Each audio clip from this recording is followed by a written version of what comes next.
안녕하세요. 저는 부산에서 살고 있고 올해 39살이 된 남자입니다.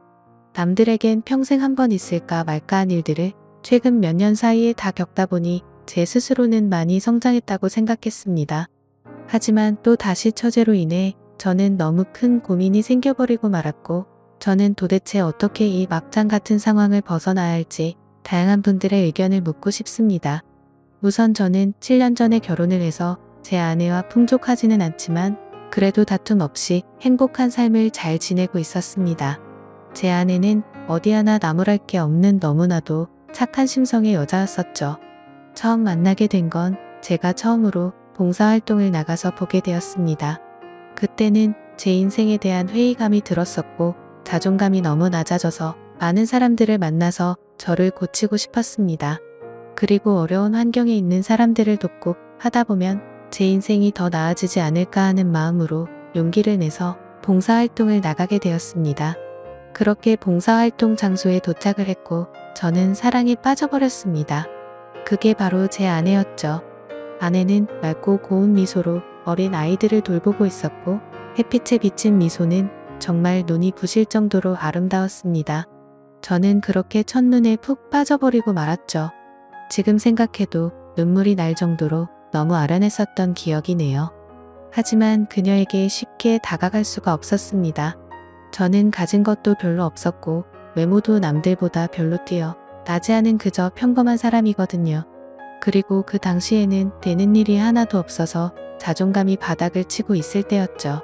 저는 생전 처음 봉사활동을 오다 보니 너무 뻘쭘한 나머지 어색하게 가만히 있었습니다. 그러자 갑자기 제게 다가온 그녀는 또 다시 미소를 지으며 인사를 건넸죠.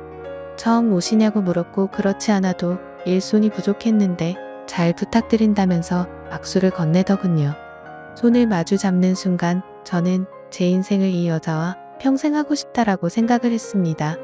하지만 생각만 그럴 뿐 저는 용기가 없었습니다. 그저 조용히 말도 없이 묵묵히 일만 했고 남자답지 못하게 숙기도 없었죠. 그렇게 봉사활동을 시작한 지도 3개월이 지나갔을 무렵 그녀가 제게 묻더라고요. 이렇게 꾸준히 나오시는 분이 드문데 정말 성실하신 것 같다더군요. 그러더니 언제 한번 식사라도 대접해야 하는데 라고 말을 하더라고요. 그 말을 듣자 저도 모르게 오늘 식사하면 되지 않을까요? 라고 말이 나와버렸습니다. 말을 내뱉어버린 순간 아차 싶었고 쥐구멍이라도 숨고 싶은 심정이 들었죠. 그런데 너무 의외로 그녀는 웃으면서 안 될 거 없죠 라며 제게 미소를 지어주더군요. 그날 저와 그녀는 처음으로 단둘이 식사를 하게 되었고 예전보다 훨씬 가까운 사이가 되어가고 있었습니다. 제법 말도 하면서 장난도 치고 할 무렵 저는 어느 정도 성격이 예전보다 밝아진 게 느껴졌죠. 그래서 다시 일자리를 알아봐야 하겠다 싶었고 운이 좋게도 금방 취직이 되었습니다. 앞으로 회사 일을 하면 봉사활동을 나오기가 어려워진 상황이었고 저는 그녀에게 용기를 내서 고백을 하게 되었습니다. 이곳에서 처음 만나게 되는 순간부터 좋아하게 되었다며 이곳에 있는 동안 너무 행복했었고 앞으로도 행복하고 싶다고 말했죠. 그러자 제 진심이 통했는지 한참을 고민하다가 제 고백을 받아주었고 저와 그녀는 연애를 시작하게 되었습니다. 생각보다 연애 기간은 그리 길지 않았습니다. 저는 애초부터 이 여자와 평생을 함께하고 싶었기 때문도 있었죠.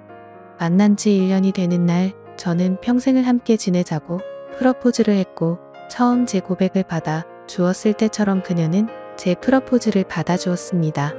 너무 행복했고 고마웠습니다. 저는 어릴 때 아버지를 떠나 보내게 되어서 홀어머니 밑에서 자랐습니다. 그래서 집안이 남들보다도 훨씬 좋지 않은 형편이었고 저 또한 그저 그런 평범한 회사에 다니고 있었기에 사실 많이 망설였습니다. 하지만 제 이기적인 마음이 앞서서 결혼을 하자고 했는데 제 형편을 잘 아는 그녀였지만 제 프러포즈를 흔쾌히 받아주었죠. 어떻게 이렇게 착한 여자가 세상에 또 있을까 싶었고 너무 놓치고 싶지 않았습니다. 그날 이후로 저희는 결혼 준비를 하는 과정에서 아내의 친정을 찾아 뵙게 됐습니다. 장인어른과 장모님은 아내처럼 너무나도 착하시고 훌륭한 분이셨습니다. 장인어른은 사업을 하고 계셨고 제 이야기를 들었다고 하시더라고요. 어릴 때부터 아버지를 잃어서 그동안 아들로서 참 고생이 많았겠다며 당장 살 곳이나 이런 건 걱정 말고 행복하게 살아만 달라고 말씀하시는데 너무 감사해서 눈물이 날 뻔했습니다. 그런데 유독 집안의 돌연변이는 늘 있다고 하듯 아내의 친정에도 그런 사람이 존재하더군요. 제 아내는 저보다 5살이 어렸고 아내의 동생은 저보다 10살이 어렸습니다. 그 당시 20대 초반이었는데 아내와는 다른 분위기에 엄청난 미인상이더라고요. 알고 보니 어릴 때부터 외모가 출중해서 연예인 스카웃도 많이 받아봤고 미인대회까지 나가서 입상을 할 정도로 훌륭한 미모였죠. 하지만 예쁜 미모와 달리 성격은 정말 좋지가 않았습니다. 제가 있는데도 들리라고 말하는 건지 장모님에게 말하더군요. 왜 저렇게 나이도 많고 능력도 없는 사람이랑 결혼하지? 집안도 좋은 것도 아니고 도대체 이해가 안 되네 라며 하는데 장모님은 조용히 하라고 하는 모습까지 다 보였었죠. 그 착한 아내도 동생과는 별로 친하지가 않다고 하더군요. 나이 차가 많이 나서 그런 건지 동생은 자신의 얘기를 잘 듣지 않는다고요. 예쁜 미모 때문에 항상 남자들이 주변에 붙어 다녔고 학창 시절에는 늘 싸움을 제일 잘하는 남자들만 만나고 다녔다고 하더군요. 그래서 아내는 셀 수 없이 많은 설득해봤지만 절대로 달라지지가 않아서 더 이상은 설득이 안 된다라는 걸 느낀 뒤로는 가깝게 지내지 않는다고 했습니다. 그러면서 처제가 어떤 소리를 해도 저보고 이해해달라고 미안하다고 말하더군요. 아무쪼록 그런가 보다 했었고 저와 아내는 꿈에 그리던 결혼식을 하게 되었습니다. 지금 생각해도 제 인생의 가장 행복한 때를 꼽으라면 바로 그날이었죠. 그렇게 저희는 행복한 날들을 보내고 있었고 저와 아내를 닮은 이세를 낳아서 기르자고 얘기를 하던 때였습니다. 하지만 하늘이 무너질 만큼 충격적인 소식이 전해지고 말았죠. 결혼을 한 지 2년 만에 제 아내는 불의의 교통사고를 당하게 되었고 정말 생각하지도 못했던 일이 벌어졌기에 너무 큰 충격과 슬픔에 잠겨버렸습니다. 저와 제 아내는 정말 그 누구보다도 서로를 사랑했습니다. 갑자기 외톨이가 되어버린 저는 숨을 쉬는 것조차 힘이 들었고 나쁜 생각까지 해버릴까 할 정도로 힘이 들었죠. 하지만 저만 바라보고 살아오신 어머니를 생각하면 차마 불효를 저지를 수가 없었습니다. 그렇게 저는 인생을 놓아버린 듯이 살아갔습니다. 기계처럼 회사만 다녀오고 갈 뿐이었죠. 그러다가 어느 날 술을 마시고는 그냥 로또나 당첨돼서 편하게 살고 싶다라는 생각이 들더군요. 그런 마음을 먹은 뒤로 저는 1년이 넘게 어머니의 용돈과 최소 생활비를 제외하고는 무조건 로또를 사는데 돈을 다 썼습니다. 그 결과 3등까지는 3번 정도가 됐지만 2등은 단 한 차례도 나오지가 않더군요. 그래도 많은 걸 내려놓고 하다 보니 마음만큼은 편했습니다. 이러도 그만이라는 생각으로 시작했기 때문이죠. 그러다 결국 하늘이 제게도 기회를 주었죠. 1등이 당첨이 되었는데 정말 그때는 너무 놀라서 말도 못했습니다. 솔직히 당첨금을 받으러 가는 날까지 잠도 한숨 제대로 못 잤고 매일같이 꿈을 꾸는데 당첨이 안 된 것부터 시작해서 로또가 망했다는 뉴스까지 나오고 별의별 꿈을 다 꿨었죠. 아무튼 그런 걱정들은 무의미했고 결국 당첨금을 받게 되었죠. 세금을 다 떼고 보니 실수령액은 10억 5천만 원이라는 큰 돈을 얻게 되었습니다. 막상 그런 큰 돈이 생기니까 이걸 어디다 어떻게 써야 할지 감이 안 오더라고요. 하지만 가장 먼저 돈을 쓰게 된 곳은 제 아내의 납골당을 더 좋은 곳으로 옮긴 거였죠. 너무 슬펐습니다. 아내가 있었을 때 이런 좋은 일이 있었으면 원하는 걸 다 해줬을 텐데 싶어서 눈물이 펑펑 나더군요. 그날 이후로 저는 회사를 그만두게 되었고 제 어머니의 집을 조금 더 좋은 곳으로 옮겨드렸습니다. 그리고 나서 앞으로 어떻게 살아갈지 생각을 해봤죠. 남은 금액으로는 평생 먹고 살기에는 무리였기에 젊은 시절 생각해보던 요식업을 해보는 게 어떨까 생각을 하게 됐습니다. 그렇게 어차피 내 돈이 아니었다 생각하고 과감히 많은 돈을 투자해서 식당을 열게 되었습니다. 사업에 경력이 없어서 많이 서툴렀지만 남들처럼 열심히 했습니다. 그래서 처음에는 많이 남던 잔반들이 점점 줄어드는 걸 느꼈고 갈수록 손님들이 늘어나서 소소한 행복들을 느끼고 있었죠. 그렇게 남들과 다르지 않은 생활을 해오던 중 갑자기 장모님에게서 연락이 오게 되었습니다. 장인어른이 쓰러지셔서 연락을 할까 말까 망설이다가 연락을 했다고 하시더라고요. 저는 너무 서운해서 말씀드렸죠. 언제는 아들이라고 하시더니 이런 걸 고민하시냐며 당장 병원으로 찾아갔습니다. 장인어른은 의식이 없으셨던 상태셨고 자초지종을 들어보니 사업이 힘들어지면서 요 근래에 스트레스를 많이 받으셨답니다.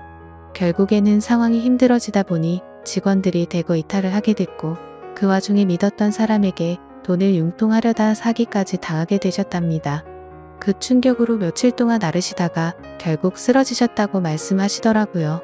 그래서 저는 장모님의 손을 꼭 잡고 제가 여유 자금이 있으니 도움을 드린다고 했죠. 장모님은 절대로 받을 수 없다며 자신의 딸로 인해 제가 얼마나 힘든지 잘 안다면서 어떻게 그 돈을 받겠냐며 눈물을 흘리셨죠.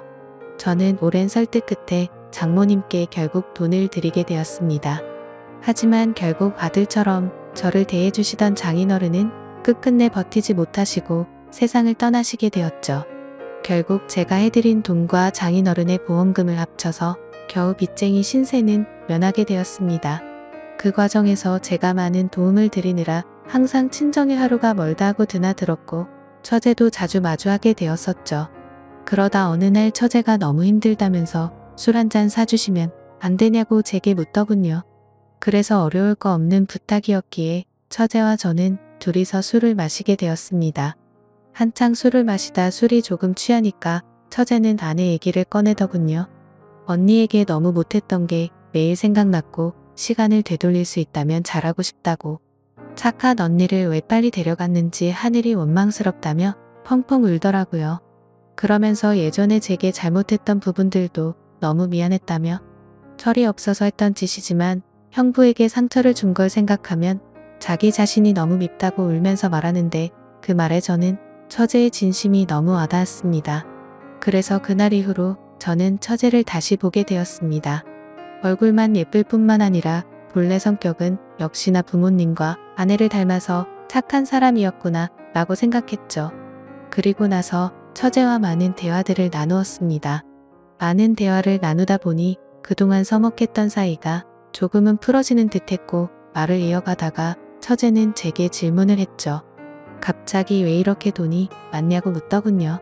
저는 그래서 약간은 당황했지만 거짓말로 대답을 했습니다. 왠지 로또 당첨이 되어서 벼락부자가 됐다라고 말하기는 창피한 마음이 들었던 거죠.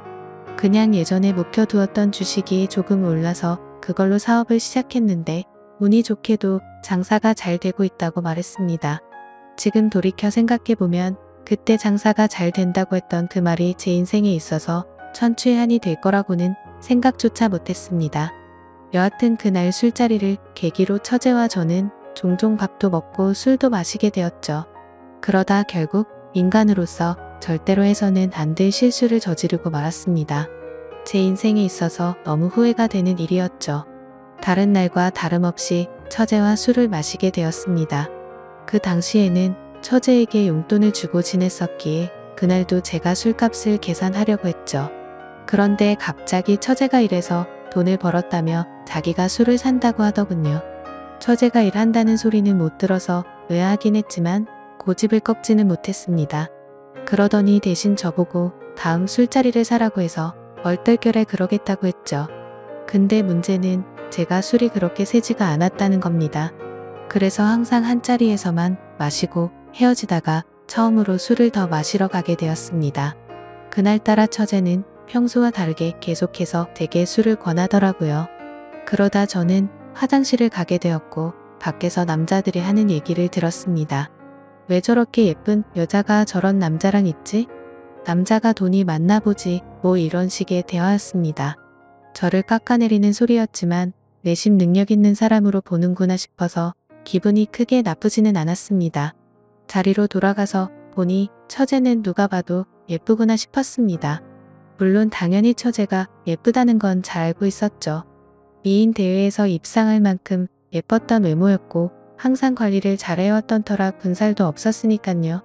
근데 평소와 달리 처제도 많이 취했던 건지 계속 저에게 스킨십을 하고 기대려고 하더라고요.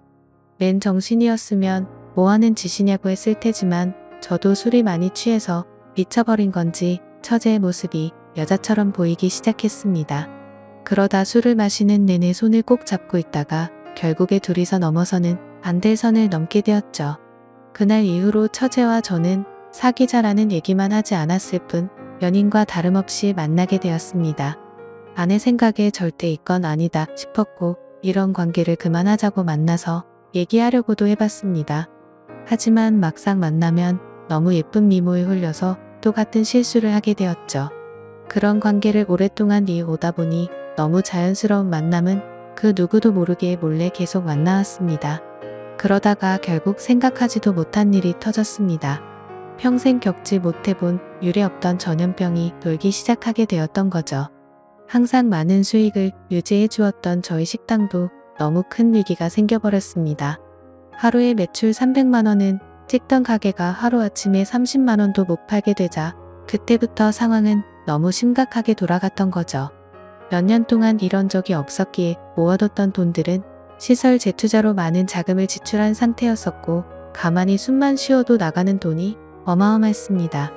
결국에는 어떻게든 버티려고 발버둥을 쳐봤지만 도저히 끝날 줄 모르는 상황에 모든 걸 포기하게 되었죠. 그동안 모든 정성을 쏟아 부었던 가게를 폐업 처리를 하는데 정말 한숨만 나오고 너무 슬펐습니다. 말 그대로 저는 한마디로 알거지가 되어버렸습니다. 하지만 그런 아픈 마음을 위로해주는 사람은 단 한 명도 없었죠.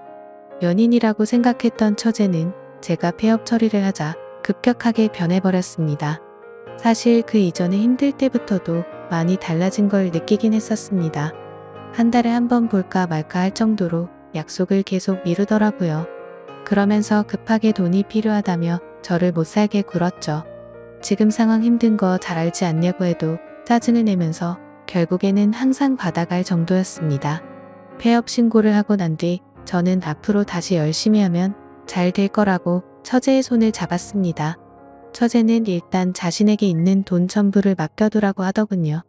사업하는 사람을 못 믿겠다면서 어떻게든 우리가 만나려면 돈이 있어야 하지 않겠냐고 하더라고요.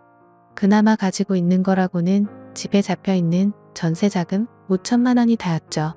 그래서 저는 월세로 옮겨가기 위해 그 돈을 받게 되었고 곧장 처제에게 다 보내게 됐습니다. 그런데 입금했다라고 문자를 한 이후로 단 한 통의 답장도 전화도 없더라고요. 그렇게 몇 주가 흘렀고 저는 배신감에 치를 떨면서 도저히 이렇게는 못 넘어간다 싶어서 처제가 살고 있는 오피스텔 앞에서 한참을 기다렸습니다.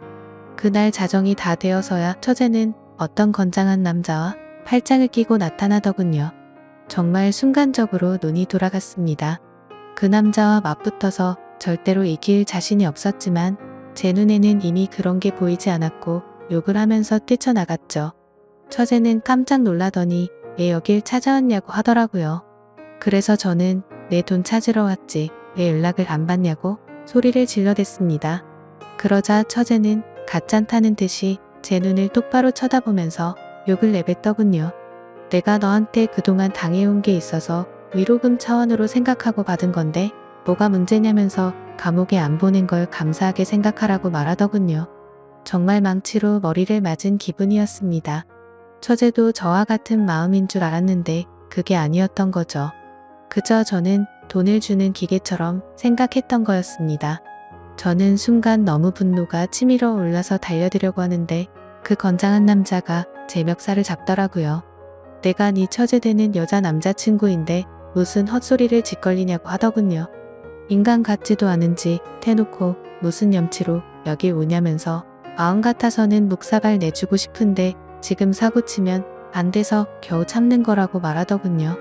그러고는 저를 밀쳐버리고는 처제의 집으로 둘이 같이 들어갔습니다. 그냥 누가 봐도 그 남자는 건달이었습니다.